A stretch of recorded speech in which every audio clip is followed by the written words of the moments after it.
Hi, this is Ted. Today I'm going to be talking about ministry and idolatry. When ministry becomes an idol, what happens?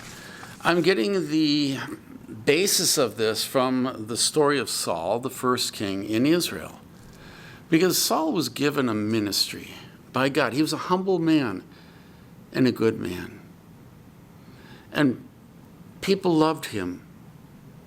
And it seemed to be he was God's choice to rule over his people. It was a ministry that God gave him.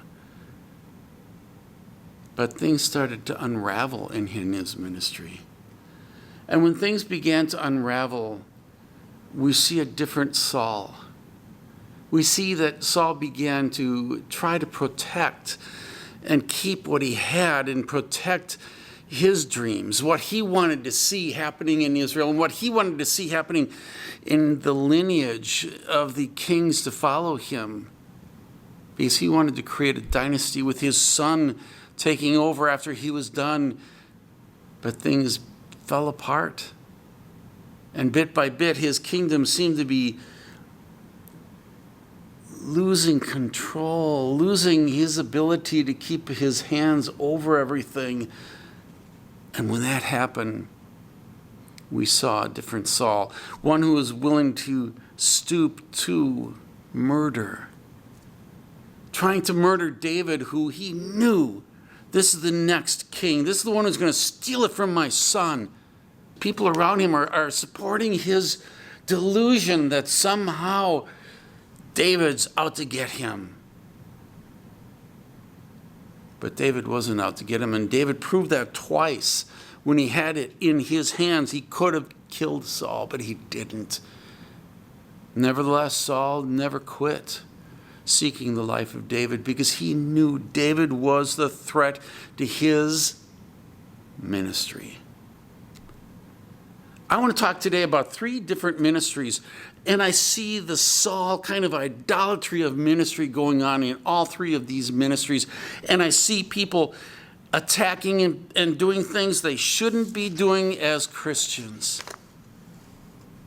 in the name of God because they're trying to protect a ministry. You know, even though I'm going to focus on these 3, this is going on all over in many ministries.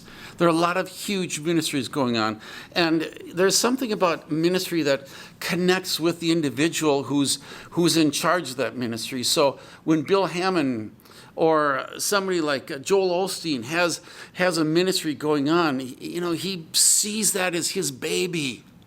It's a part of him. And so when people come against that ministry, or when his ministry starts falling apart, he will get protective. I haven't seen it in his. I haven't even bothered looking much at Joel in his ministry, but I can pretty much guarantee this is going to be happening. This is something we get caught up in. And because it's God's ministry, but in fact it becomes so much a part of us, it's hard to tell if we're talking God's ministry or Joel's ministry. And in the cases I'm going to bring up, these are ministries that began to dissolve or got close to falling apart entirely. And we see the reaction of the people. And the first one I'm going to bring up is Paula White. I don't have time to get totally into all of her story, but she and her husband built a powerful ministry, quote unquote, in Tampa, Florida. It was a growing church, but there are problems. She and her husband didn't get along. They got a divorce. Eventually, she takes over by hostility, a hostile takeover. She takes over a city of Destiny in Apopka, Florida. And when she did, from that point on, that church slowly died. A church once holding 5,000 people on a regular basis went down to simply a few hundred. Was it this reason that she reacted how she did? She became known as the person who would sue by other ministers. They knew, be careful, because she likes to go to court about things. One of her own pastors, one of her associate pastors, left that church and started his own church, and she sued him. a small-time YouTuber, presented the problems with Paula White. And Shirley Johnson was dragged to court by Brad Knight, the son of Paula and Paula. The judge was so incensed with what was going on that he denied and turned away the whole thing. Basically, she lost. Paula White lost. And the judge told Shirley, go after them. She did. She won $12,000, $13,000.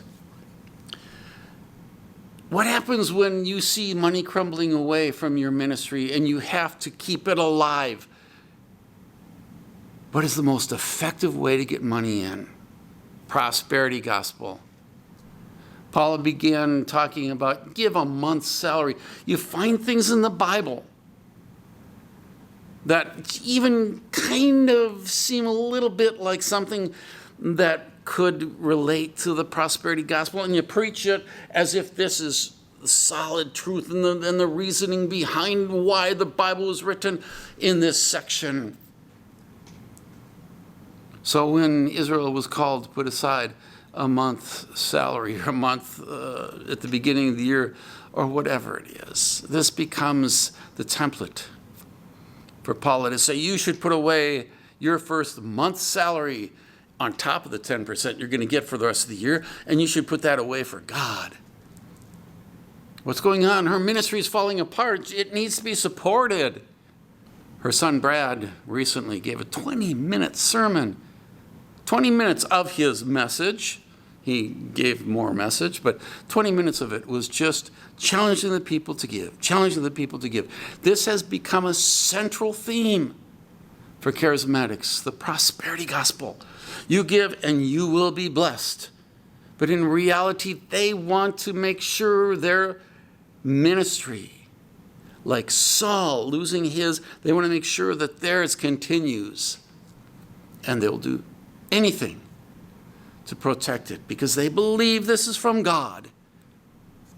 But they are doing the very same thing that Saul does, and they're turning dirty to get to what they need to get to. They're turning immoral, unethical, unbiblical. Oral Roberts, I'm not going to say a lot about him, but I know that in his ministry it was plagued with scandal in his family. And when his ministry was going downhill and he was losing money, he says, God has given me a revelation that if I don't get $6 million, I'm going to die.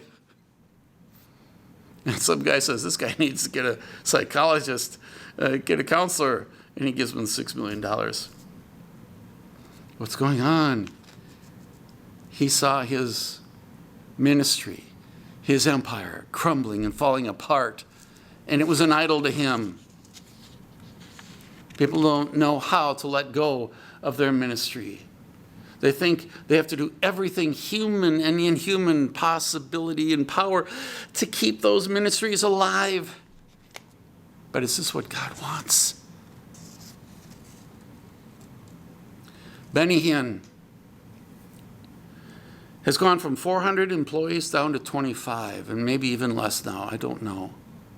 His ministry seems to be falling apart right before him, plagued again with many scandals, with TV shows coming out and all different types of reporters coming out and looking and saying, where is the proof anybody's being healed in your crusades? He offers them nothing. And when asked by a couple of reporters, he did provide 2 answers that I have come across, albeit very short answers. The first is, we did everything we could to follow up. But people, as we called them up, would get angry at us, say, I was healed, and leave me alone. Does this sound like truth to you? And the other response is, we need to get these testimonies out. We don't have time for follow-up. No, this is just a horrible thing that is going on in the healing world, the faith-healing world. They don't want to follow up because they will find out that there is no anything to support the anecdotal evidence that they have been given, the stories of healing. But if you want to talk to the doctors, you find it doesn't exist. When you talk to those people and you follow up, really what happens, you find they die. You find they're still sick. You find that whatever they experienced on stage has gone away. And this, Benny knows deep down inside. And he will not provide anybody any follow-up. And I think this is the tragedy. This is a horrible thing. It's just wrong. This whole thing of not following up and not caring. They should follow up. They should check out, were these people really healed? Talk to their doctors. What kind of disease were they cured from? They're going to find out. I know there was 350 people were studied back about 100 years ago with Charles Price. And there was a bunch of people who checked out on these things. They all did their homework. They checked out with doctors. They visited people and the whole works. And they found that less than 1.5% of the people who were on stage with Charles Price, and if you don't know who Charles Price is, he's Catherine Kuhlman's favorite. 1.5% under that, 1.443 actually, percent of the people of that 350 were really cured. What were they cured from? Psychosomatic diseases. In other words, they went in, and what they're cured from were things that could have been easily been taken care of all by just humanly accepting or humanly expecting something to happen. Not anything miraculous. People have studied Catherine Kuhlman and come away with 27 people. Well, actually, she offered, and she was very generous about this, but she offered to a William Nolan doctor names of 70-some people from her crusade. And it turns out only 27, I believe, answered back to this guy. And he was able to do a study from this and find out that nobody was healed, even though they had been on stage believing themselves to be healed. In fact, he found one person actually died shortly after because they were prancing around on stage.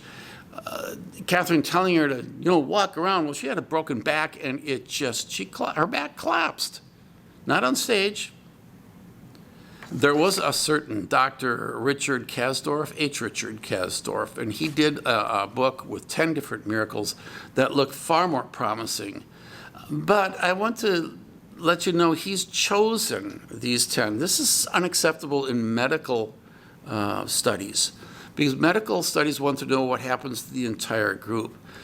Picking 10 people out of thousands is not very accurate. Now, I will give that it's possible that some of these people were really, truly, miraculously healed. I have read in several places that people say, why not? I mean, there's so much prayer going up for these people, and it's very possible. I'll give that. I don't know. I don't know enough about the situations to be able to say one way or the other, but I do know this, that the only examples we have of a random sampling, which is what you want when you look at these things, in the random sampling, you're not going to find anything. And that random sampling better represents the whole than 10 people chosen. So Benny Hinn denounces the prosperity gospel, and yet he returns to it over and over. Why? He needs to support his ministry, his dying ministry. He needs to revive it. How can he get money? How do you get money? Prosperity gospel is probably one of the best ways to get money coming in. You make people feel like they're going to get rich if they give to you. He lies. Nothing. I don't take anything from my ministry.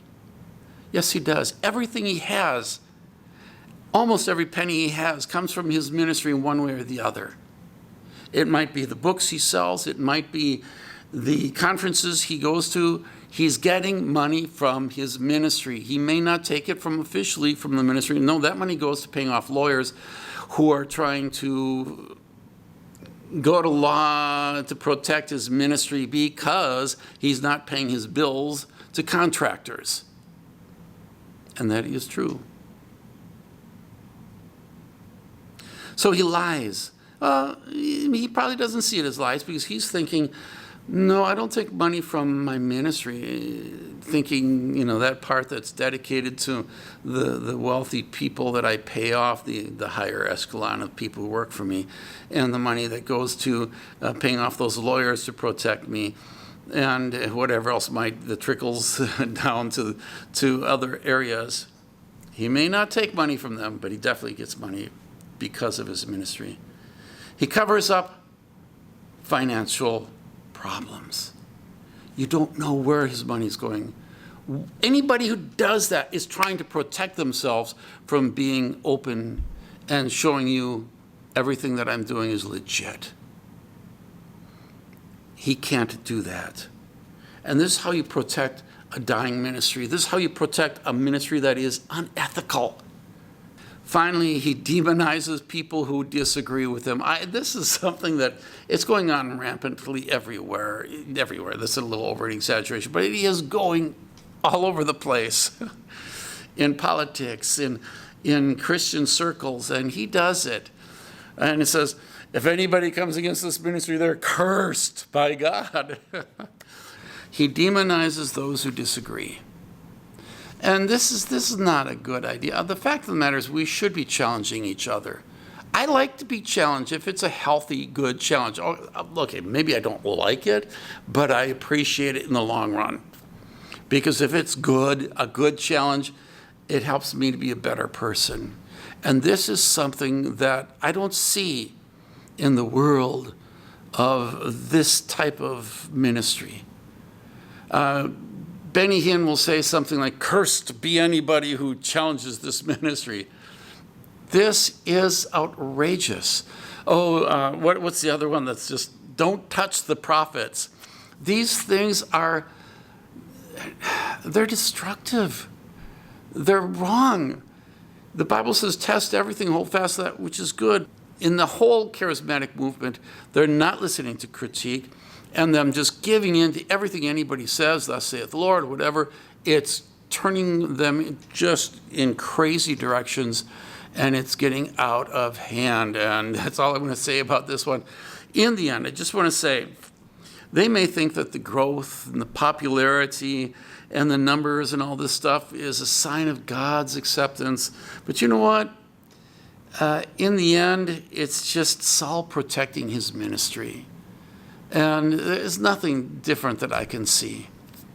And it's misleading. And that's about all I'm going to say with this. You all have a good day.